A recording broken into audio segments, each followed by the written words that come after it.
Hello, my name's Tom Elliott and welcome to another financial markets update for Hodges Real Estate.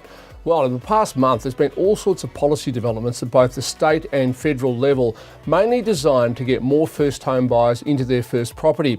Let's look at the state government first. The Andrews government has introduced a thing called the Vacant Home Tax. Now, it won't apply apparently to holiday houses, but it will apply to apartments and houses in the CBD and suburbs around the CBD of Melbourne that are bought by speculators and yet no one lives in them. The government expects to raise $80 million over 4 years for this. It's based on the capital improved value of the land, and the hope is that this will either cause people to sell or at least rent their homes out.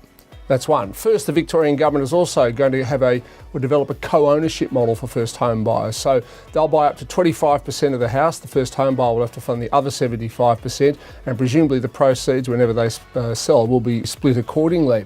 There are also, and this is probably the most important news for first home buyers, big stamp duty cuts. So if you buy a house up to $600,000, and let's be honest, it's getting increasingly difficult in Melbourne to find a house for 600 grand or under, pretty soon you'll pay no stamp duty at all. Of course, first home buyers already had a 50% stamp duty cut.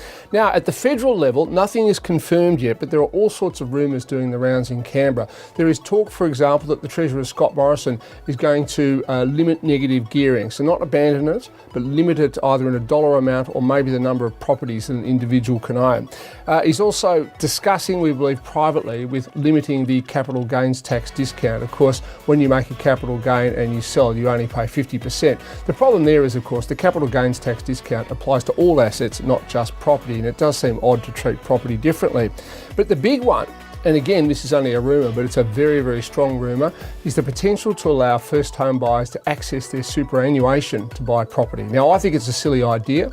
It'll only further increase the demand for property and push up prices. It'll also mean that down the other end, you'll have people, when they retire, who have a lot less superannuation, but that is what the government is looking at. Anyway, local rates have been held steady at 1.5%. US rates were actually increased 25 basis points, but the property and share market and indeed the foreign exchange market shrugged all that off. And locally, the Melbourne property market continues to be strong. I mean, clearance rates are just rock solid at 80%. We've got strong immigration, low unemployment, a strong economy.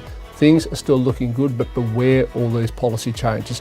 And of course, if you're thinking of selling or would simply like an opinion of value, be it for your primary residence or for an investment property, don't hesitate to contact your local Hodges office. Their experience can only add value to the process. For more information, go to hodges.com.au.